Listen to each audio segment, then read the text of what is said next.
happiness, success, self-care, fashion, unbreakable faith, maneuvering through the mayhem, real women with real stories. If you need some inspiration or a little motivation, oh.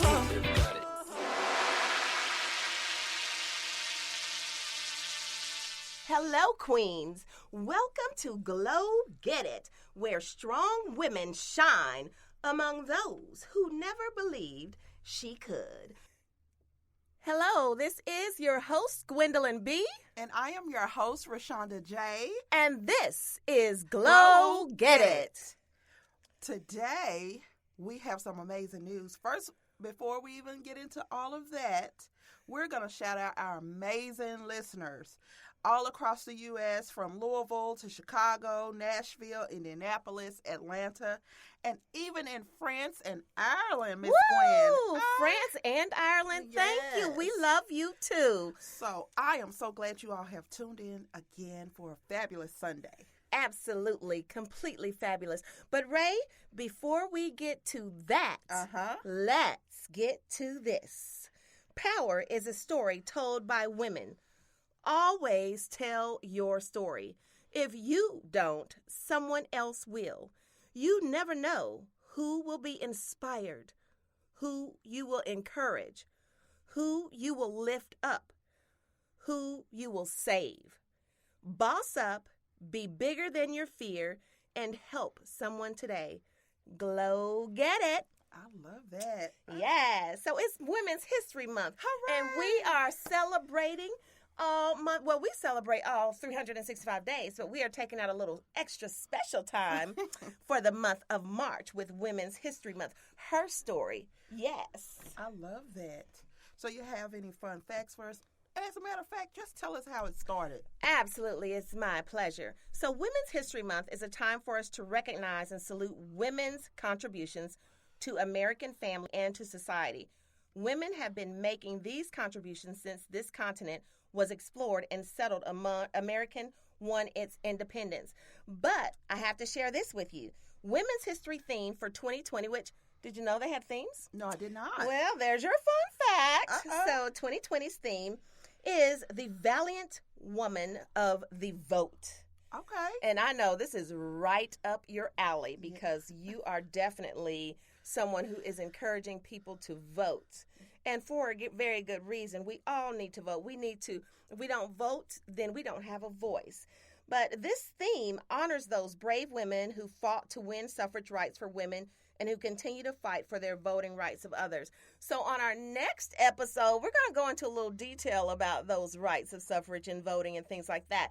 But today is the day that we're going to have a little fun. Yes. Yes. We're going to go over some Women's History Month facts. Perfect.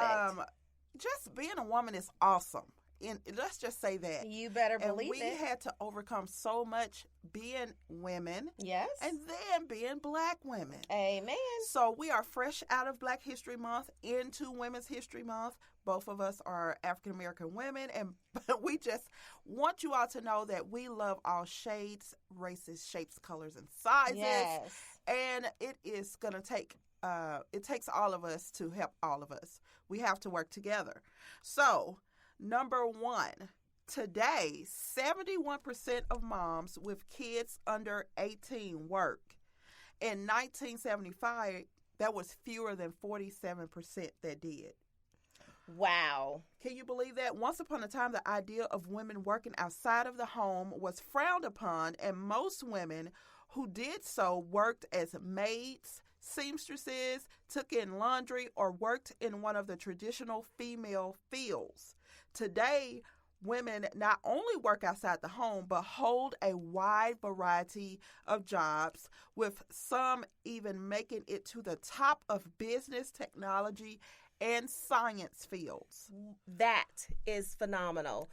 I am so glad that we have moved and trekked along so brilliantly. I was just about to say that we lost Miss Katherine Johnson, which inspired the movie Hidden Figures. She worked at NASA. She lived a full life, 101 years old. Yes. 100. So, women have we have always done the doggone thing. And I'm You so better excited believe it. about it. Absolutely, we have. What else you got, Miss Ray? Women currently hold 17% of congressional and Senate seats and 18% of gubernatorial positions in the U.S. We are still underrated, but we are a far cry from the time when women were not allowed to vote, and that's what we were talking about. We're going to go over on our next episode, the importance of the vote. Absolutely. Well, I've got one for you. Okay. In almost every country in the world, the life expectancy for women is higher than men. Yes, for virtually all causes of death at all ages, mortality rates are higher for men. Scientists aren't entirely sure why this is the case, and I hate to say it because I want everyone to live as long as they can, but I'm really glad that I am having that little higher expectancy rate. I hope that the Lord is good to me and blesses me with longevity. Yes. But believe it might have to do with the presence of estrogen in the body, improving immune function. See, I love that. There you go.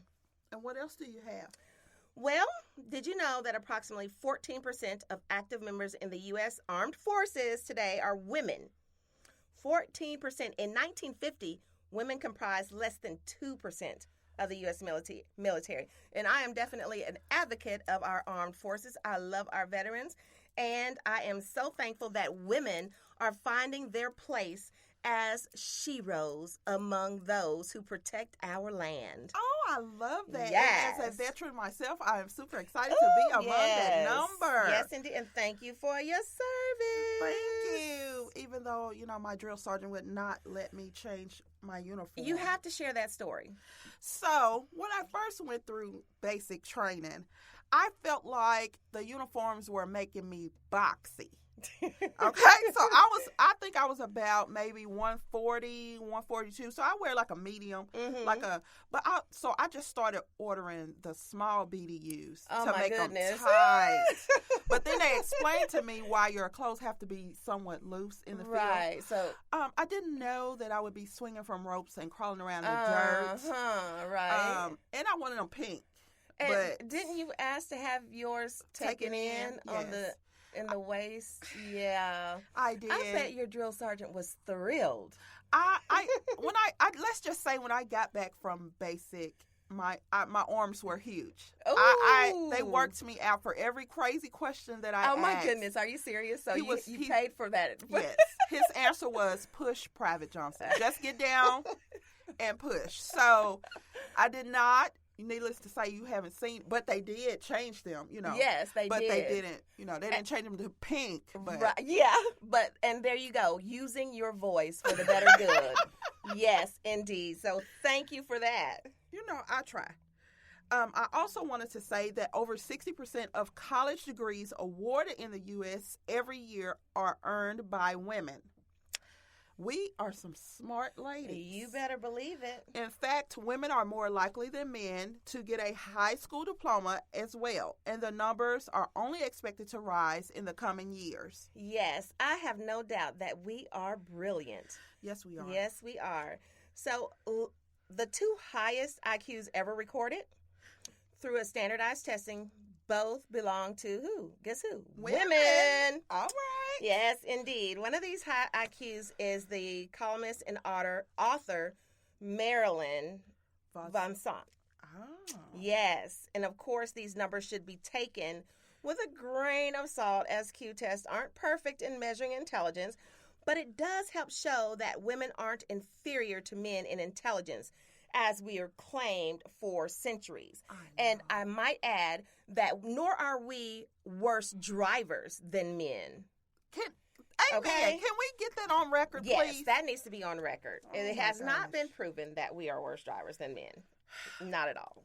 Because we will ask for directions. I don't dibble in or dabble in this, But I'm going to give a little fun facts about sports. You know, Okay. I don't dribble balls or shoot them No, or whatever. you don't. None of that for you? No, I mean, I was just there at the games to look cute. I'm a cheerleader. Right. Okay, but as far as running back and forth, I cannot. Can't do it? No. But I'm with you on that. we have some amazing athletes. Yes, so, we do. I'm going to go over and say at the first Winter Olympic Games in 1924, the only event open to women was figure skating, which I did like watching figure skating. Yes, I love figure skating. Oh yes. my gosh. Only 15 women participated in these games, something that would change drastically over the decades. Now we're in everything. Oh, yes, absolutely. We are taking over. Who rules the world? Girls. Yes. So also, women were not allowed to compete in track and field events at the Olympics until 1928. Wow. The ancient Greeks and Romans may have let women run in foot races, but when it came to the Olympics, both ancient and modern, these events were off limits to women until about 1928. Unfortunately, some of the events were too much for the untrained female athletes because many collapsed after the end of the 800-meter race, and it was banned until 1960. But we came back with a vengeance. Didn't we? Okay, didn't we? We did. I would also like to shout out Roberta Gibb. Mm-hmm. She was the first woman to run and finish Yes. the Boston Marathon in 1966. That is phenomenal. Have you ever ran in one of those marathons? Absolutely not. But I do have friends that have run in the Boston Marathon, and it is brutal. Oh, You wow. have to train a great deal, and you have to be committed beyond your wildest dreams to participate in something like that. And then, I mean, it's one of the most known events like that.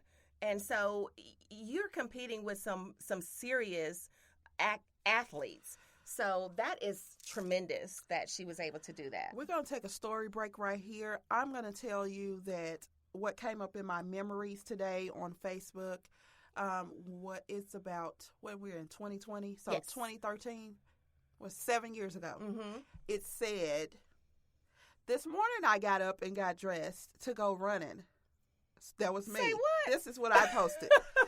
Were And you being chased by a dog? I don't know. So it was really because the outfit was cute. Oh, But once my. I got outside and started running, I realized that my body was like, girl, you do not run. This is not for you. Right. My lungs were like, you never ran before. Like, why would you get up today? Oh, my So I can't heavens. even imagine. Yeah. That I can't even imagine you. I don't know. I don't know. uh, I just wanted to try out my new you wanted outfit. to you wanted to try it. Well, hey, there is no harm in trying. At least you are adventurous enough to try something, right? It was short-lived. Yes, absolutely. There is Jackie Mitchell. She was a pitcher, the first woman in professional baseball. While women still don't have much of a presence in baseball today, Mitchell proved that it wasn't because they couldn't play. During an exhibit game, she struck out both Babe Ruth and Lou Gehrig. Did you hear me? I said this lady, this fabulous female, struck out both Babe Ruth and Lou Gehrig. Her performance probably played a part in baseball commissioners Kennesaw Mountain Landis banning women from sports later that year. They couldn't take it. Haters everywhere. They could not take it. Oh, my God. Haters everywhere. That's okay. So we also have amazing women that have contributed to the culture and arts and writing. So I'm going to go down and say women often wrote under pen names in times when it was not seen as appropriate for them to contribute to literature. And I love reading and writing. Why would they think that why?